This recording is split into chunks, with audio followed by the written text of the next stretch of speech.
All right, guys, this guy is one of my favorite people to speak to. He's a legend in the game, pioneer in the MMA media space, and he's crushing it every week with his live chats, interviews, morning combat. In the immortal words of James Gordon, he's the hero MMA deserves. So we'll hunt him because he can take it, because he's not our hero. He's a silent guardian, a watchful protector, a dark knight. Luke Thomas, welcome back to Submission Radio. Let me explain something to you. If I was actually a billionaire, I would leave this place forever and you'd never hear from me again. I'd be neither Gotham's hero nor yours. Well, I appreciate it, man. It's good to know that you're here until there's a few more bucks in the bank account. Yeah. Like, hey, I want you to be a billionaire, but money with me if that happens. Dude, let's kick it right off by saying this. Usually we have a little tradition where I like to ask you to rate the upcoming pay-per-view card. UFC 309 is the card we'll be talking about. How do you rate this card out of 10 in your opinion? It's a little weak. Fair to say that Chandler versus Oliveira 2 is great and important. And I mean, it's, again, we've seen the first one. It is very, very difficult to imagine a world where that is bad, right? I mean, maybe short, but not bad, right? So I don't have any criticisms of that one. That one seems fine. And again, Michael Chandler, at least he's getting a fight in 2024 for crying out loud, right? So plenty to like there. And Oliveira's looking for a win. So there you go. Love it. 2 thumbs up, no problem.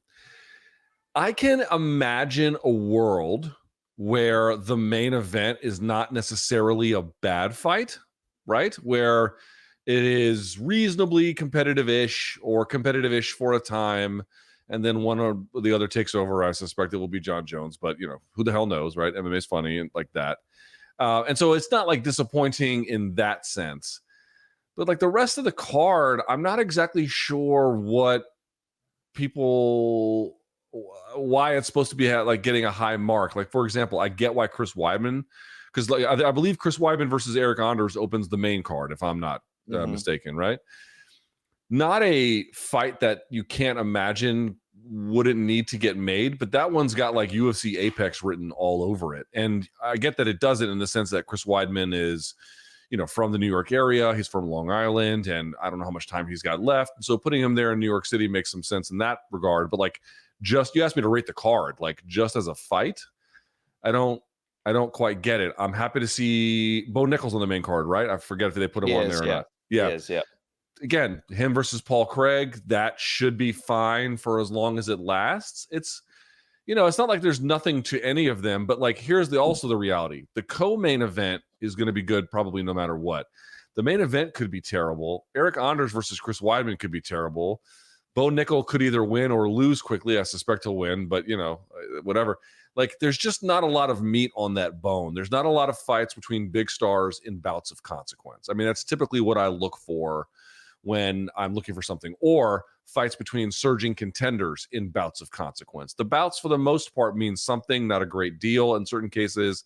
And in the main event, depending on what happens with the winner, it may mean nothing at all. And so for that reason, it's like, it's Madison Square Garden. I get why some of the people are where they are. I don't hate all parts of it. I like certain parts of it a lot, but it's, you know, it leaves something to be desired, to be quite honest. I'll tell you, I hope they do kick the card off with Chris Weidman, because I just had a look, and right now he's still in the prelims, but hopefully he does kick the card off, because I think it would add to people's sort of value for dollar if they do buy the pay-per-view. Let me ask you this, man.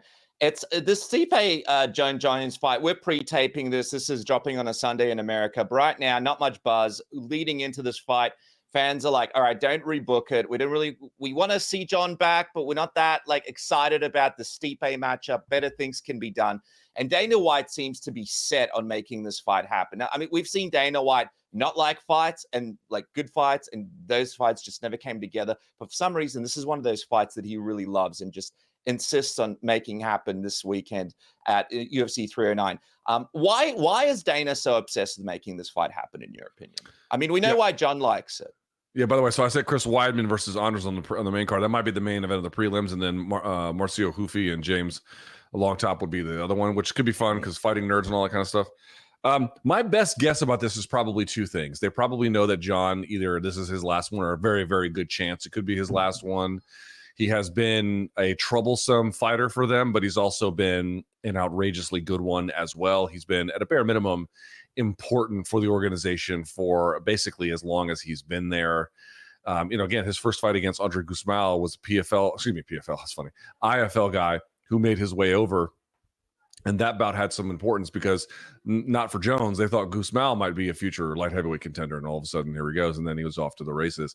So he's been a major towering figure of importance. When Dana White calls him the best fighter in mixed martial arts history, that's not hyperbole. He's certainly in the running for that, if not outright that guy as well. So I get wanting to do right by him, even if he has been troublesome along the way, and they've certainly been at odds along the way. The part that's just a little bit hard for me to understand is like, couple of things. There is an argument to make that Jon versus Stipe sells better than Jon versus Tom Aspinall. I tend to think that argument is weak, but there is some merit to it because obviously Stipe is going to be more known to casual fans than Tom Aspinall, and so therefore it's got a greater sales potential. But it's not like Stipe was ever like top of the world in pay-per-view ever at any point in his career.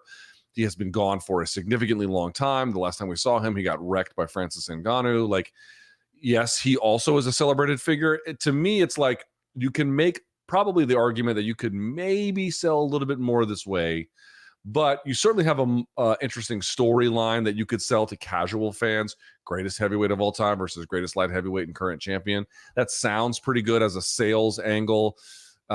So those kinds of things. So between like maybe trying to do right by some of their, if Jon's not premier talent, nobody is. Some of your premier talent, and then maybe something of a sales angle, you could do it that way. But you're asking a very basic question. Is it actually true that it's a better fight, that it would sell better, and that it would mean more? And all of those are questionable. I actually question whether or not if you sold it properly, which they don't really promote fights this way anymore, but if you really did a big tour and you made it, this unification thing, and like this was for all the marbles, that would do, I think, a lot to get people's attention. The fight itself could be, hugely interesting, and it would be we think anyway, we'll see what Stipe shows up as, but we think it'd be far more competitive.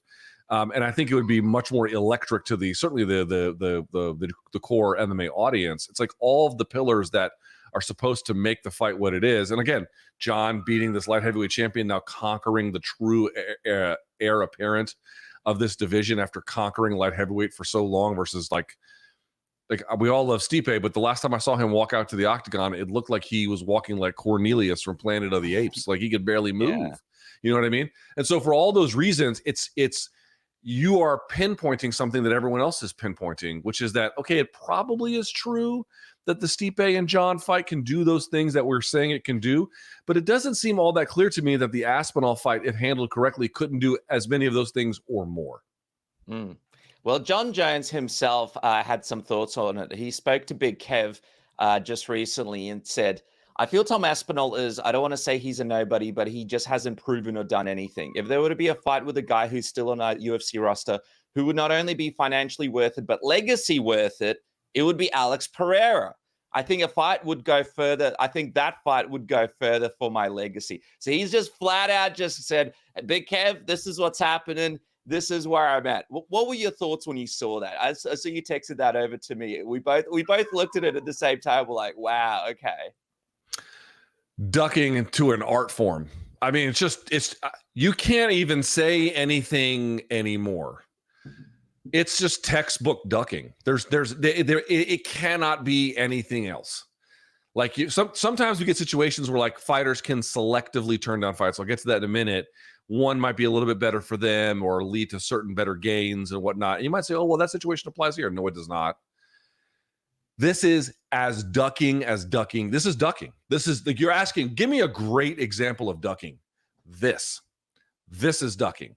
Now, what folks might tell you is, well, wait a second. What about the logic of what he is saying? Is it true that a fight versus Poatan could do more for his legacy? That's not a crazy thing to say. By the way, Aspinall, that could age well long-term in the most amazing of ways too. Like the guy doesn't look like some scrub. He looks like he's awesome, right? So a win over him could be triumphant in ways that one never knows. But certainly, fair to say, beating Poatan would do a lot for your legacy in the sense of you're beating a very popular guy that a lot of people like. That can be beneficial for you. However, not a natural heavyweight. This guy was a middleweight champion in this organization. You're picking a guy who has, fair to say, known wrestling deficiencies, or at a bare minimum, suspected wrestling deficiencies, because it's just not what he does. He comes from kickboxing. Jon's been wrestling. He's 37 years old. Jon's been wrestling his entire life. Now, I'm not trying to tell you that I don't have interest in a Jon Jones versus Poatan fight, but folks, what the fuck are we doing here? Jon Jones holds the belt. Tom Aspinall holds the interim belt and has literally been defending it. That fight, by the way, Jon versus Tom, could age well and would be fucking awesome, and also is arguably, in all likelihood, much more competitive. Hello, he's the interim champion. Your job as the champion is to give a title fight to the most deserving contender, and that can be debatable at times about who that actually is. There's no fucking debate. It's not up for debate. It's the guy with the other belt in this weight class who's been defending it in the absence of the champ. You don't get to do that. Yes, if he had no belt and he was making a choice about which one would I like to do better, I want to fight the smaller guy. And he's like saying he's the same size. I'm saying smaller relative to Tom Aspinall, right? I'm going to get the smaller guy who's not a natural heavyweight, who probably has wrestling deficiencies, who the fans adore. Yes, that's the guy I want to fight. That's not a crazy thought. It's just an irrelevant thought when you're staring down the barrel of Tom Aspinall and then you say, no mas, I want the former middleweight champion. Holy shit, folks. You will very rarely see somebody openly discuss ducking at the highest level this nakedly in your fight watching life. It doesn't come much more blatant than this. Ducking in every sense of the word, laid out bare for you to see. There's no other description available about what that is. How outrageous would it be if this scenario played out where somehow Jon Jones ends up fighting Alex Pereira after this, with Tom Aspinall still sitting on the sideline with some kind of interim title, and Jon Jones still having somehow the title around his waist? I don't think it's necessarily all that crazy. They might just do it. They might just tell you, Tom, I'll tell you what, buddy, we love you, but we just don't give a fuck about any of these things. They don't mean anything. I mean, we want, like, here's what they want to do with the belt. When they want it to mean something, they treat it like it means something. And then when they don't want it to mean something, they just want you to pretend that that's not applying, or, hey, we'll hit pause this time and, you know, we'll just forget about it. And then we want it to count again. We'll bring it back and make it feel like you count again. Meanwhile, it's like, right, you don't get to do that. There's no such thing as a free lunch. Once you begin to tell us that this thing doesn't mean shit, then you can't just unsee that. It becomes very difficult. And like, there's a real question about whether he deserves to be champion at this point anyway, just sort of given the nature of the division. And then you're going to go away from the guy who's undefeated, who's been blowing the fucking doors off the other contenders, who's begging for this fight, who represents an emergent, a robust but still emergent market overseas, and you're going to say no to that guy. Again, it's not like I don't have interest in Jones versus Poatan, and for those reasons, it could well end up being made. But holy shit, you will rarely ever. I've seen people duck in boxing, and they usually have to kind of finagle it, and there's all kinds of things they have to do. Canelo, to me, unfortunately, I think is engaging in behavior that's at least he's, well, it's pretty similar. Munguia would maybe be a slightly different kind of variant of that, and depending who he goes next, I guess we'll see. But just to be like, yeah, I don't think so. Yeah, I just don't want to fight him. It's like, it's a harder fight and less people know him, I think. And so people like this guy, and he's smaller, and maybe he can't wrestle. He doesn't deserve this fight at all, but yeah, I would rather have that one. Like, what are you saying? Like, if that's not ducking, what is that?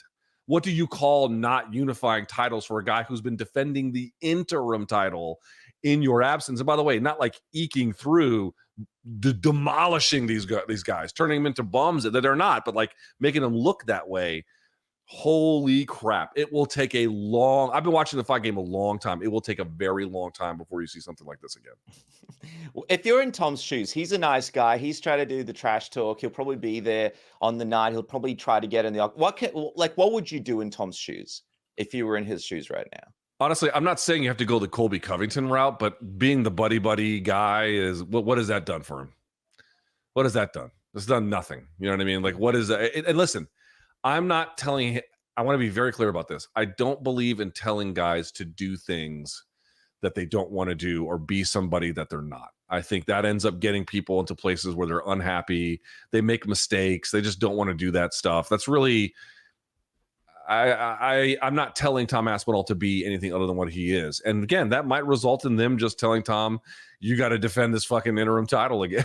Like, you know what I mean? Because here's the thing, like, what if Jon loses to Poatan? Like, you're gonna have to run that one back, and like Tom's just gonna be sitting there. It doesn't even make sense. It literally doesn't even make sense. But the reality is, you just have to look at it for what it is. Like, dude, nice guys finish last. That's just, the fight game is that way.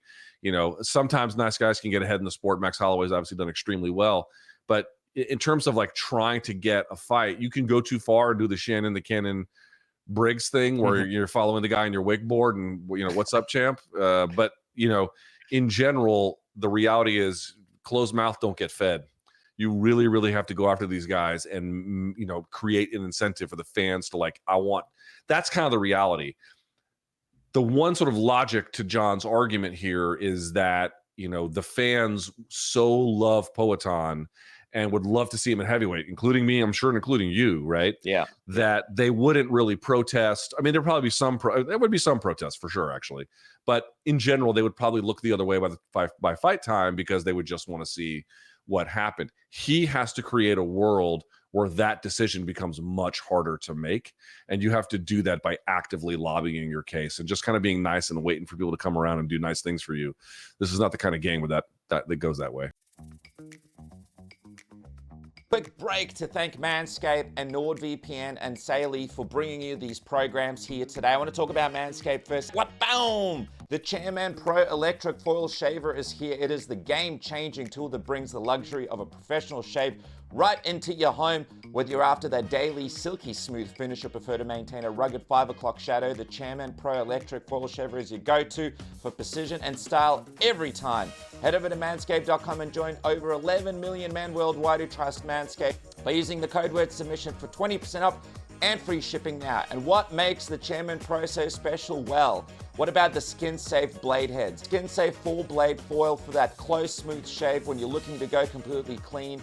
And clean shave isn't your style? That's okay. Just switch to the Skin Safe stubble trimmer to keep your stubble looking sharp and polished. Both heads are designed with the Skin Safe technology to help reduce razor burn and irritation so your skin feels smooth and comfortable after every single shave. Go to Manscaped right now and use the code word submission. You can use it across the whole website. The Chairman Pro, you can get the Lawnmower 5.0, what about the Beard Hedger, all sorts of great products, 20% off, and you're helping the program, and you get free shipping. That's at Manscaped right now. I also want to welcome SAILY to Submission Radio. What is SAILY? This thing is an absolute game changer. It is a new eSIM service app brought to you by Nord Security, where you can choose several affordable eSIM plans over 160 countries and 8 regions. With SAILY eSIM, you'll always have a connection when needed. If you've ever been lost abroad or badly needed an internet connection with no Wi-Fi spot in sight, you'll understand what a difference a local SIM card can make.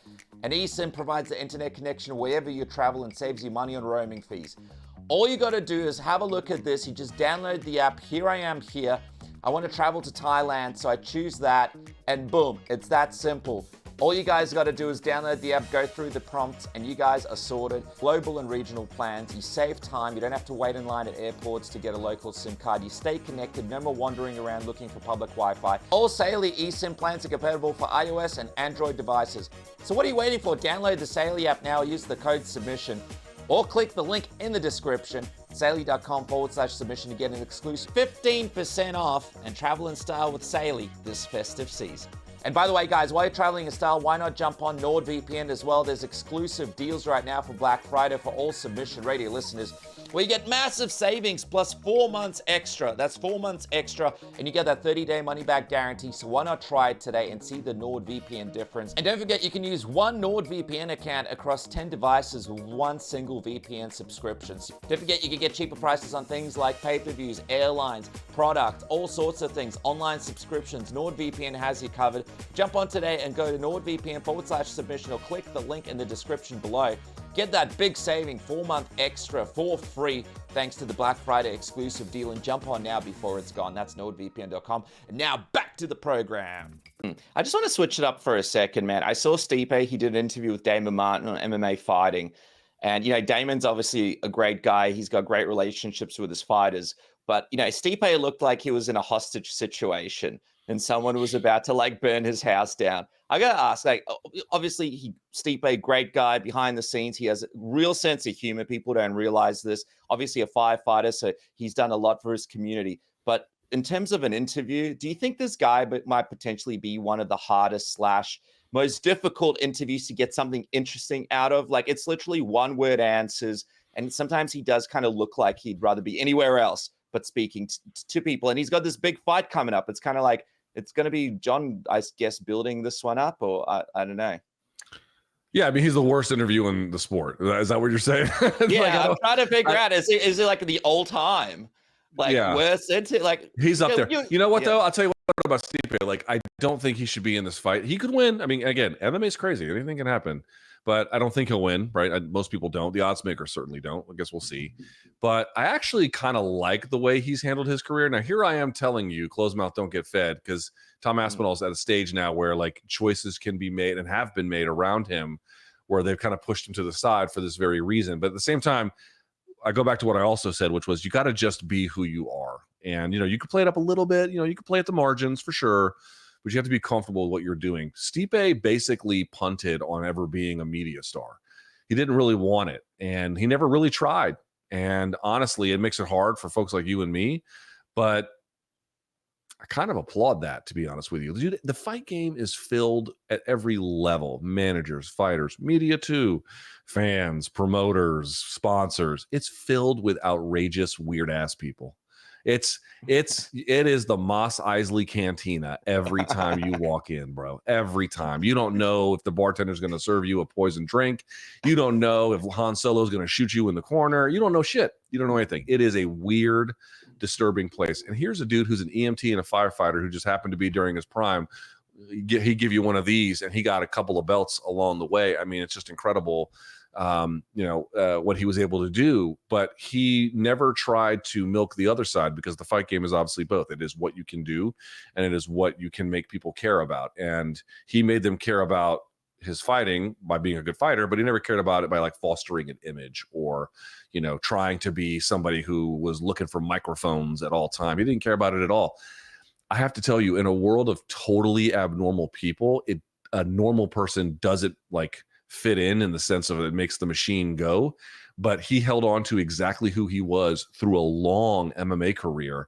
I have a super duper great degree of respect for somebody who can do something like that. It just sucks to interview him because he's got nothing to say. Yeah, they're going to do a Stipe movie, man. This guy's had a crazy run. So let's talk about this fight. If you're Stipe right now, you're building out a game plan to deal with Jon Jones.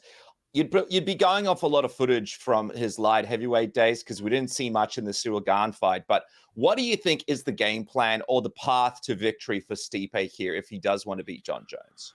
I'm not exactly sure what would be best. He's going to have a reach disadvantage. Jon doesn't throw a lot of combinations, but he does have a decent jab when he wants, there's some debate about that. But what he has is what I call single strike high variance. So what you'll notice from Jon is he doesn't put like a 1-2-3 together, or pick whatever combo. You will see some time to time.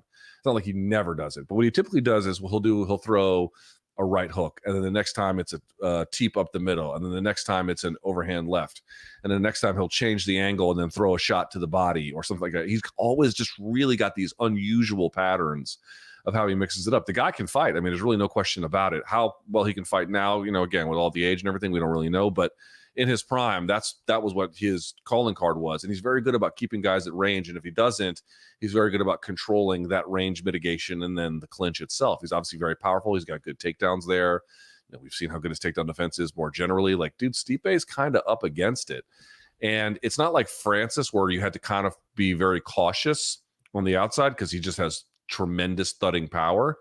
But I'm not really sure. It's like, I think Stipe plans to beat him probably on some level with volume, maybe better boxing behind his jab, because he's going to have to set the tone and pressure a little bit. I think what they might look at is the first 3 rounds of that Dominic Reyes fight, where, Jon did some pressuring, of course, but he was on the back foot, relatively speaking anyway, a fair amount as well. And I think Reyes was good with his pressure. There's probably going to be a great degree of that as on top of it. There's going to be some level of mixing in wrestling attempts, and if they fail, clinch breaks and then staying on top of the guy but keeping him up against the fence. You got to constrain him, right? You really have to kind of make him have less weapons, less movement, less space. So I think they're going to try that, but it's like you're up against a guy with a tremendous reach who can mitigate distance closing, who can control the clinch, who's got good wrestling, we think anyway. That's a tough assignment, but the answer is pressure, jab, volume, and then open it up from there. How much do you think dragging this fight out into the later rounds is a part of their game plan too? Because at the end of the day, we haven't really seen Jon at this weight for long periods of time. If there's some wrestling involved, obviously he's coming back from injury. Do you think a part of their game plan is to see how he does in deep waters as the fight goes on? Could be, but you're talking about a 42-year-old guy. Like, how deep are the waters for him at this point, So that's a thing. And also, like, you go back to the Gustafsson fight, you go back to the Reyes fight. Granted, to your point, we're at a different stage now. He's a heavyweight, but I'm just saying those were fights he had to rescue himself in. Like, the deep water only hurt the other guy. It didn't hurt him. But to your point, again, carrying that mass and everything, is he going to be used to it? What's it going to do to his output? Does it change the dynamics of whether he can rescue himself? I mean, I suspect that they feel like they're not going to win easy. And so I suspect that they feel like they're going to have to win over the stretch of things. You know what I mean? So I don't know if it's exactly like, oh, we expect him to collapse late, but rather we have to be able to keep steady pressure no matter what. Not so much we think that if we take him late, he's not going to be able to handle it. I mean, there might be some of that to your point, because if you're carrying around, I think Jon said in the interview with Kevin Iole, he's like 237 or something like that, which is not huge by any stretch of the imagination for a heavyweight. So, you know what I mean? But if you're just fighting Jon Jones, you can't bank on that. You have to bank on he's going to be there. What are you going to do to one-up that? And the way that you one-up that, again, you got to put pressure on him. You got to work behind the jab. And you got to make him answer for you setting the offensive tone and defining the conditions of the contest. I mean, it looks like a lot of us are picking Jon to win here. How decisive do you think will this one be? Like, is there a scenario in your head where you think he just goes out? Will it be a Gane situation? Do you think this goes for a little bit? I don't think it's a Gane situation. Gane was totally overwhelmed and fought terribly. Stipe's had some time to prepare for this one, and, has been a champion and has fought really tough guys, you know what I mean? And he's had to dig deep, right? He's had to dig deep too. He knows exactly what that's like. Yeah. So for sure. Yeah. I mean, and even the fights he lost, like the Junior Dos Santos fight, he dug deep and like really pushed through to the end. Like, he understands what that's like. But he is 42 and he did get viciously knocked out in his last fight, and he hasn't fought since. It's just hard to pick him.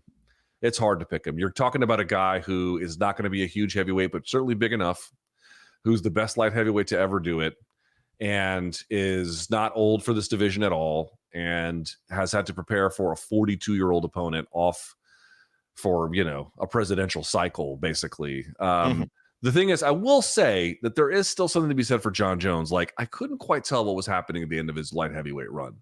When he was fighting the Anthony Smiths and the Thiago Santoses of the world and the Dominic Reyes of the world, it looked to me like his time at light heavyweight the division was catching up with him finally. It took forever, but it was finally happening. But there's an argument to make, like, is that burnout? You know what I mean? Did he just need time off? How restorative was heavyweight? And we were supposed to get answers for that against Gane, and then Gane just totally shits the bed, and we don't get any of that. So now we're in this place where it's like, okay, I definitely think that, like, he won't be as bad as he was in, like, the Thiago Santos fight.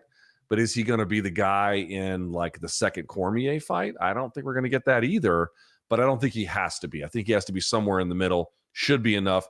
I suspect it goes 2, maybe 3 rounds, and then Jon will probably finish him off. Remember, Jon's got terrifying ground and pound.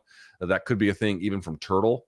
We haven't talked about it, but Jon training with Gordon Ryan. A lot of folks have asked me, like, oh, won't that help Jon's, like, bottom game, like, from guard? And I'm like, well, it could, but it's going to help his top game. Like, people don't understand. Gordon Ryan has a deep and profound understanding of these positions and how to maintain them and how to advance them and how to use them meaningfully, even from top or whatever, beyond the scope of even really great MMA coaches.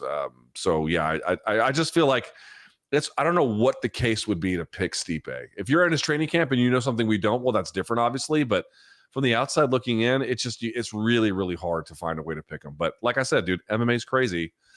stranger things have happened. Yeah, and I mean, Stipe's got nothing to lose here, right? I gotta ask this. Let's say somehow he pulls off this miraculous win, lands a punch because he's still got that power, stops Jon. What is the conversation like the following day? Like, does this catapult him onto the Mount Rushmore? If he beats Jon Jones, it's beaten DC. Like, people already think he's the greatest heavyweight champion UFC history. What would this do for his legacy if he beats Jon Jones, especially if he stops him? Yeah, if he stops, I mean, dude, if Stipe stops Jon Jones, holy crap. That's hard to, it's hard to even like process, right? It's hard to, like, you're asking me to process it. I'm like, I'm not sure how to process that. First of all, it would be devastating for Jones.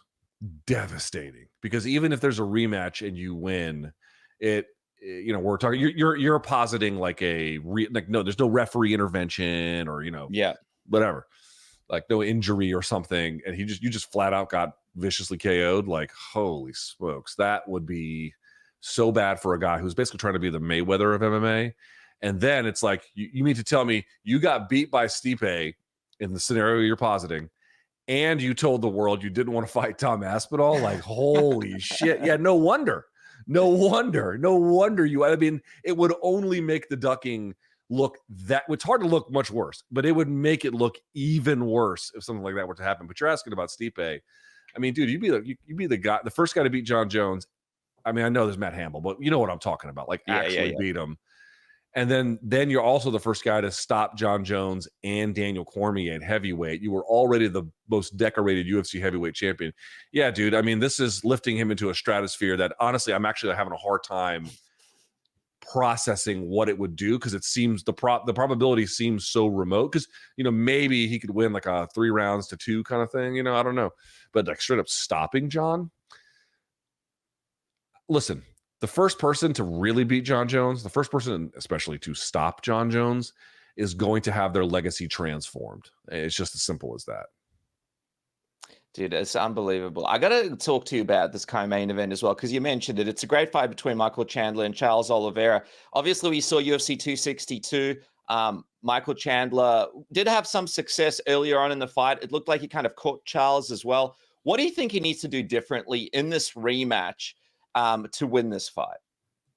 Or does he just do the same thing and just hope that he can catch him? I mean, it's Michael Chandler. He's nearly 40. Are we really talking about reinvention? He's just going to do what he's going to do. There's a few things you can do a little bit differently, obviously, in terms of, listen, could he vary some striking combinations or be more prepared for exiting at certain ranges? Or, it sounds like I'm saying inconsequential things. They're very consequential, but I'm not talking about a major shift in strategy.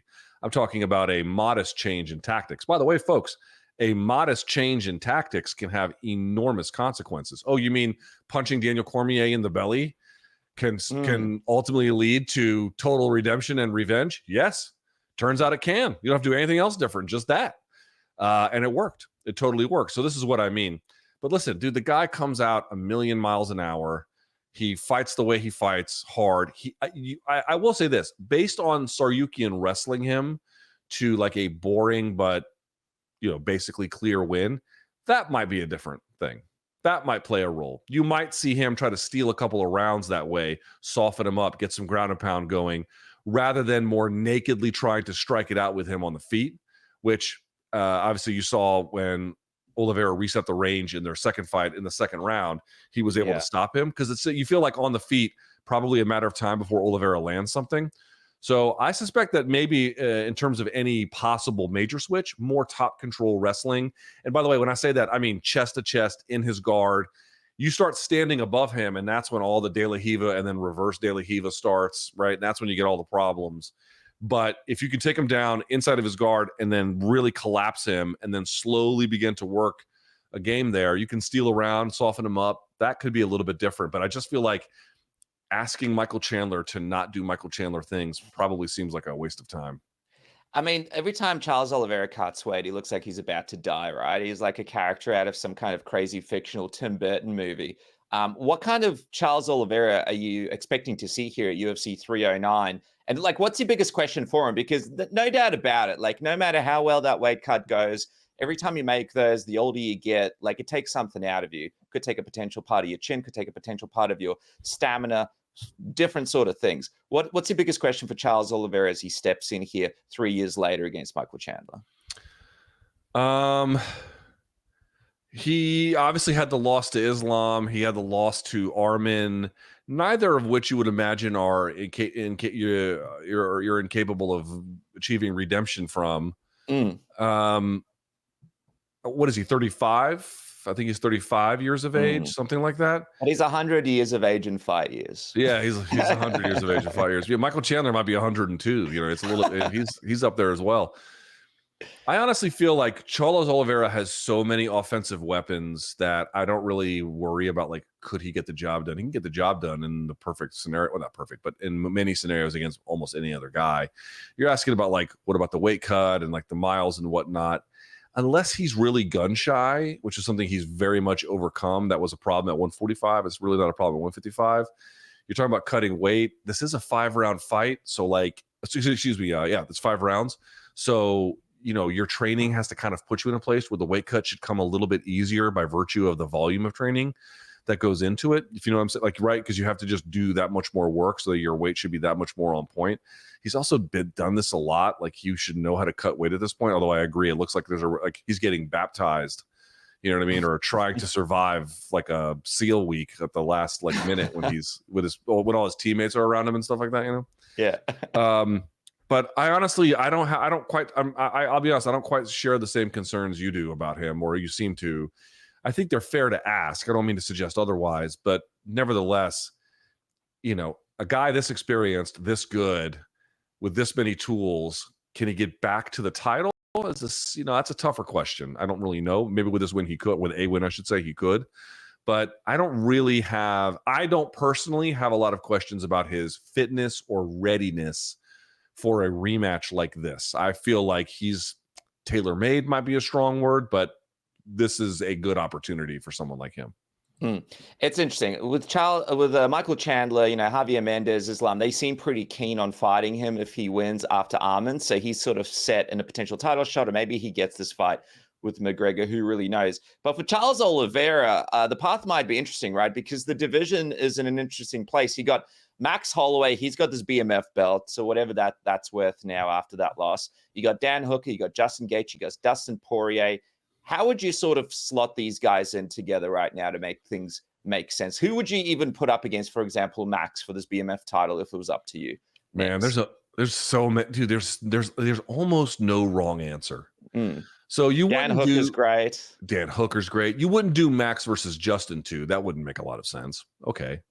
But could you do Max versus Poirier 3? Yes. Could you do Max Dan Hooker? Yes. Armin's got business with Islam. Okay, fair enough.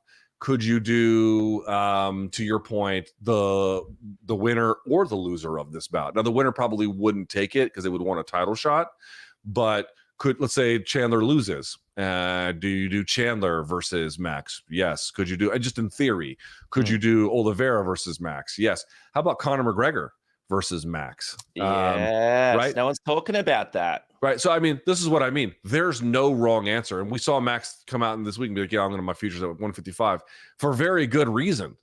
Like, look at how many awesome, good, consequential bouts await him in this weight class with guys who seem like, you know, we don't know how much longer Dustin Poirier has, but they all seem like pretty damn good contenders. Before we get off this card, Bo Nickal, man, he's fighting Paul Craig. Got to ask, what are you expecting to see? What kind of Bo Nickal are you expecting to see in this fight? Obviously, he's quickly trying to advance his game so he can get into that top level of the division.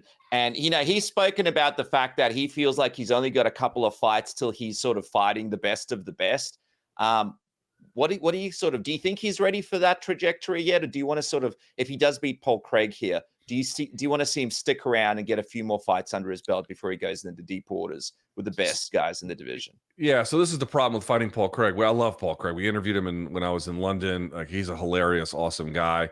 I love that there are still people who are guard specialists in MMA. Yeah. You know, I don't know how good it is for them, but it's good for us as fans. I mean that as a genuine compliment. But he doesn't have great head movement. Bo Nickal can still thump. I suspect he's going to piece him up on the feet and polish him off.